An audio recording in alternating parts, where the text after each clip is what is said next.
Welcome in another video tutorial from Atika's Bio. Now we will discuss about tissue culture. Now what is tissue culture? Tissue होता क्या है? Basically tissue is a mass of cells and culture means to grow. So tissue culture is the growth of tissue or cells in the laboratory apart from the organisms, or we can also say the in vitro or ex vivo growth of cells or tissue is called tissue culture. What does it mean? First of all, tissue क्या होता है? Mass of cell. Mass of cells. And what does culture mean? It means to grow.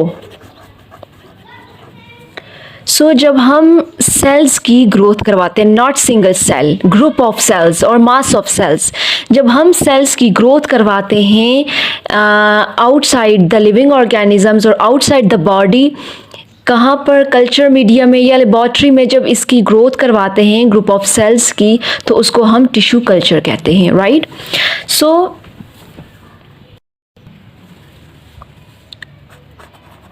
The in vitro or ex vivo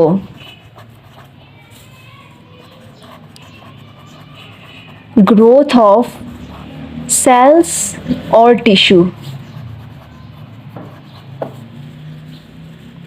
is called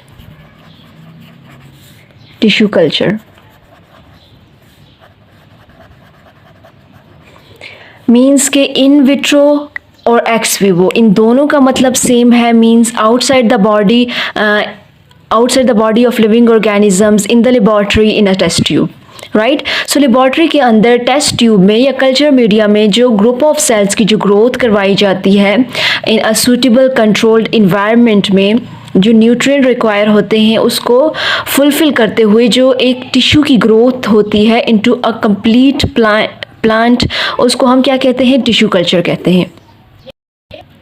tissue culture के लिए जो हम sales का use करते हैं, क्योंकि यहाँ पे लिखा है ग्रुप ऑफ सेल्स और मास ऑफ सेल्स, सो जो सेल्स का यूज़ करते हैं बेसिकली उनमें वो टोटी पोटेंट होते हैं या उनमें टोटी पोटेंसी होती है, उनमें ये एबिलिटी या पोटेंशियल होता है उन सेल्स में कि वो एक कंप्लीट ऑर्गेनिजम्स बना सके, राइट? सो वो टोटी पोटेंट सेल होते हैं जिनको हम टिश्यू कल्चर में यूज़ करते हैं. सो कौन से अपरेटस का यूज़ किया जाता है in a tissue culture?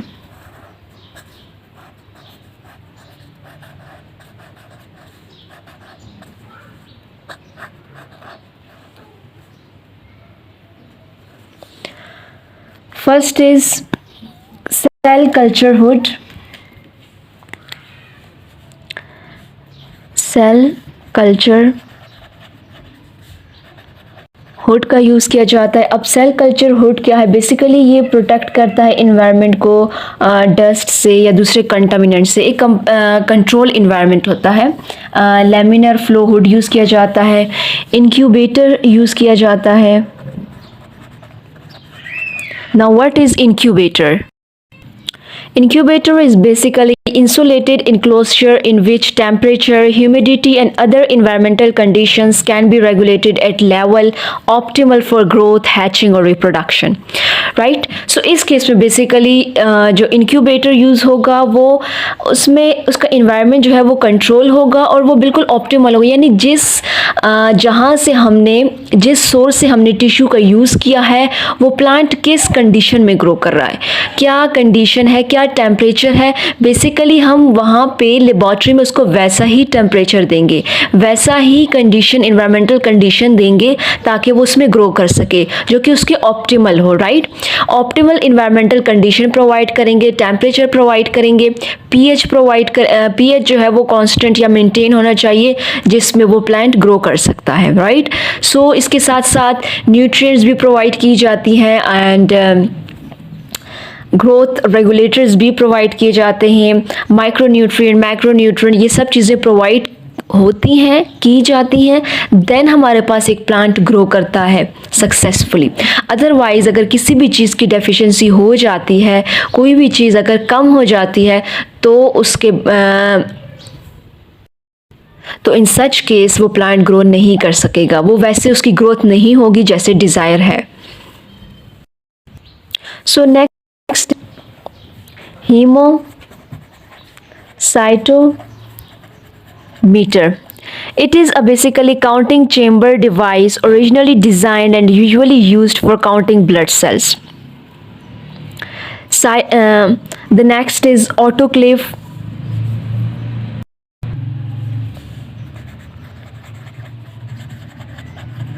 Autoclave basically sterilization के process के लिए use किया जाता है, means it is used to sterilize surgical equipment, laboratory instrument, pharmaceutical items and other material. Next is microscope. Microscope का यूज़ बेसिकली सेल की growth को check करने के लिए यूज़ किया जाएगा। एंड लिक्विड नाइट्रोजन, इसको हम कह सकते हैं क्रायो स्टोरेज बॉक्सेस या cryo storage container. So basically it is designed for storage of sample as low as -90 degrees Celsius, right? So इसमें ये basically cold environment में जो sample होते हैं उसको store किया जाता है in such case. And the next is centrifuge, refrigerator. So basically ये ऑपरेटर्स हैं जो कि टिश्यू कल्चर के केस में यूज़ होते हैं। Now what is the procedure of tissue culture?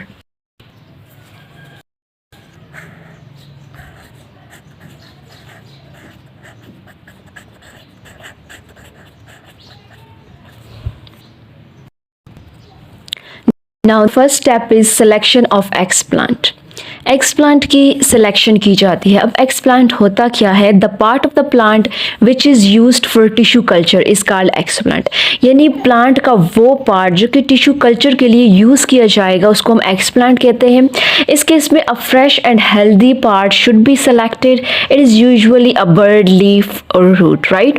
सो इसमें से प्लांट्स का कोई भी पार्ट हम सेलेक्ट करते हैं टिश्यू कल्चरिंग के लिए, उनमें एबिलिटी होती है कि वो डिवाइड हो सकें, ग्रोथ करवा सकें, राइट? सो वो बर्ड भी हो सकती है, लीफ, स्टेम भी हो सकती है, रूट भी हो सकती है। So next step is preparation of media और medium. Suitable nutrient medium is prepared according to the need of culture experiment. अब सुटेबल न्यूट्रिएंट मीडियम को प्रिपेयर किया जाएगा। सबसे पहले ये चेक किया जाता है कि वो जो टिश्यू लिया गया है या जो एक्सप्लांट लिया गया है उसका सोर्स क्या है, वो कौन से प्लांट से लिया गया है वो टिश्यू, राइट? सबसे पहले वो चेक किया जाता है। देन ये देखा जाता है कि वो कौन सी इन्वायरमेंटल कंडीशन में ग्रो करता है नेचुरली, राइट? सो उसको देखते हुए इन लेबॉर्ट्री वैसा ही ऑप्टिमल इन्वायरमेंटल कंडीशन उसे प्रोवाइड किया जाएगा, वैसे ही न्यूट्रिएंट प्रोवाइड किए जाएंगे, पीएच को चेक किया जाएगा, राइट?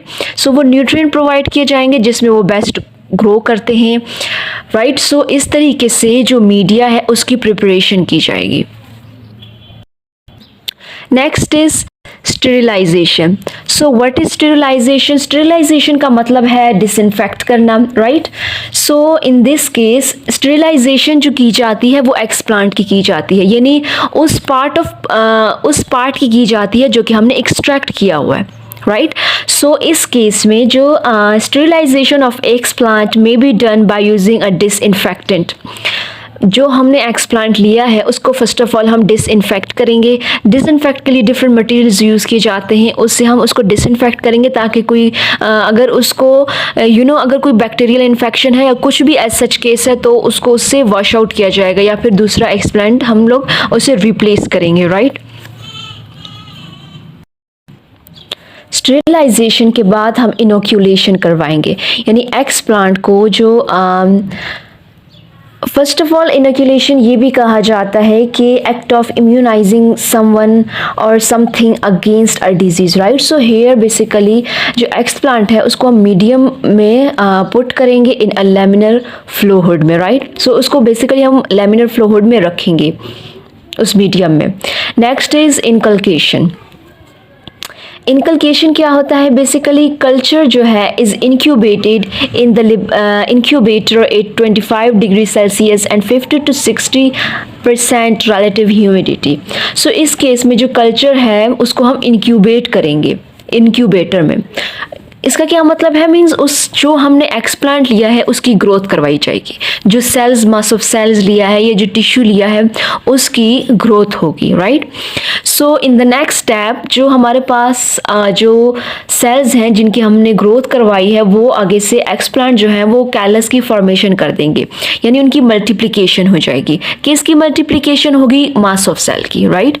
सो जब उनकी मल्टीप्लिकेशन होगी तो क्या फॉर्मेशन होगी? किस चीज़ की? कैलस की। Callus basically loose mass of cells होते हैं। उसकी फॉर्मेशन कब होती है? उसकी फॉर्मेशन होती है इंक्यूबेटर में, राइट। क्योंकि इंक्यूबेटर में ग्रोथ होती है, ग्रोथ भी होती है। डिफरेंट इंक्यूबेटर यूज़ किए जाते हैं, जिस तरह कि पोल्ट्री इंक्यूबेटर भी होते हैं। हैचिंग के लिए हैचिंग का प्रोसेस भी इसमें होता है, रिप्रोडक्शन का होता है, एज वेल एज ग्रोथ का भी होता है। सो इस केस में हम जो टिश्यू है उसकी ग्रोथ करवाएंगे और कैलस फॉर्म हो जाएगा as a result, right. So in the next step जो कैलस है उसको हम अगेन एक मीडियम में ट्रांसफ़र करेंगे। The next step is shoot formation. So shoot formation के केस में बेसिकली जो हमने कैलस जिसकी यहाँ पे फॉर्मेशन हो चुकी है, अब उस कैलस को हम इन द नेक्स्ट मीडियम में रखेंगे, या नेक्स्ट मीडियम जो है उसको प्रोवाइड किया जाएगा जिसमें प्लांट्स हार्मोन्स होंगे। प्लांट्स हार्मोन्स कौन से होंगे? ऑक्सिन होगा, साइटोकाइनिन होगा। ऑक्सिन बेसिकली ये प्रोमोट करता है cell growth and elongation of plant. ये मोस्टली यूज़ किया जाता है शूट की फॉर्मेशन के लिए, राइट। सो ऑक्सिन जो है वो लो क्वांटिटी में रखेंगे और साइटोकाइनिन जो है उसको हाई क्वांटिटी में रखेंगे। लो टू हाई रेशियो में इसको लिया जाएगा to initiate multiple shoot, right. So in this case जो ऑक्सिन है वो किस चीज़ के लिए यूज़ होता है? बेसिकली वो प्रोमोट करता है सेल की ग्रोथ को। अब साइटोकाइनिन जो है, साइटोकाइनिन सेल डिवीजन को प्रोमोट करता है, साइटोकाइनेसिस के लिए यूज़ किया जाता है। इससे मोस्टली रूट की फॉर्मेशन होती है, राइट। सो इस केस में हमने मोस्टली ऑक्सिन जो है, ऑक्सिन और साइटोकाइनिन को रखा और उससे क्या हुई? शूट की फॉर्मेशन हुई। इसके साथ साथ जो शूट की जब फॉर्मेशन हो गई तो हमने उसको अगेन एक नेक्स्ट मीडियम प्रोवाइड किया जहाँ पे अगेन हमने ऑक्सिन और साइटोकाइनिन को प्रोवाइड किया। किसको प्रोवाइड किया? मास ऑफ सेल को, जिससे अब शूट और रूट की फॉर्मेशन हो रही है, यानी ये कंप्लीट प्लांट जो है वो बन रहा है। मल्टीप्लिकेशन के प्रोसेस के बाद हमारे पास कैलस की फॉर्मेशन हो गई, देन हमने उसमें हार्मोन्स को ऐड कर दिया नेक्स्ट कल्चर मीडियम में। सो नेक्स्ट केस हमने जब मीडियम चेंज किया, इस केस में हमने ऑक्सिन को हाई रखा था और साइटोकाइनिन इस केस में हमने बेसिकली ऑक्सिन को लो रखा था और साइटोकाइनिन को हाई रखा था।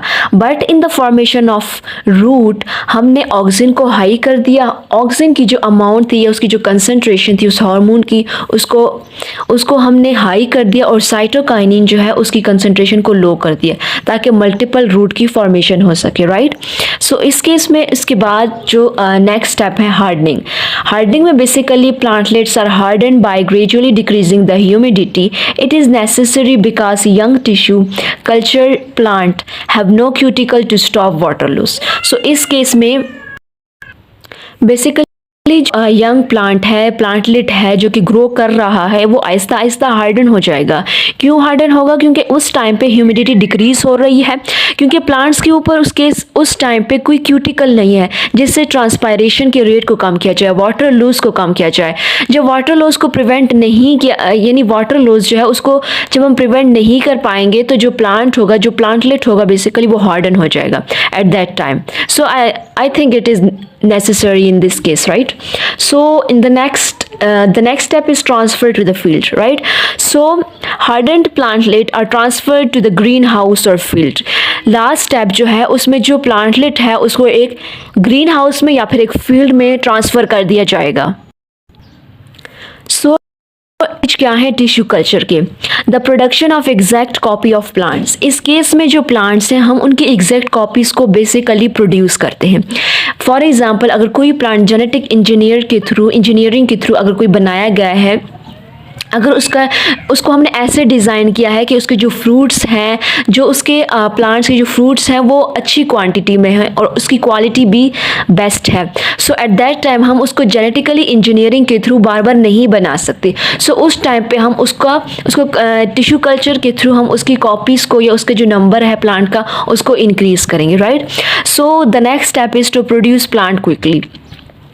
इस केस में टिश्यू कल्चरिंग के केस में बेसिकली जो प्लांट है उसकी ग्रोथ या उसकी जो प्रोडक्शन है वो ज़्यादा इजीली हो सकती है और क्विकली होती है। The next step is the production of multiples of plant in the absence of seed, यानी विदाउट सीड हम प्लांट को जो है उसके नंबर को इंक्रीज कर सकते हैं। The regeneration of whole plant from plant cell, एक सेल से हम पूरे प्लांट को रीजनरेट करवा सकते हैं इन टिश्यू कल्चर स्टेप।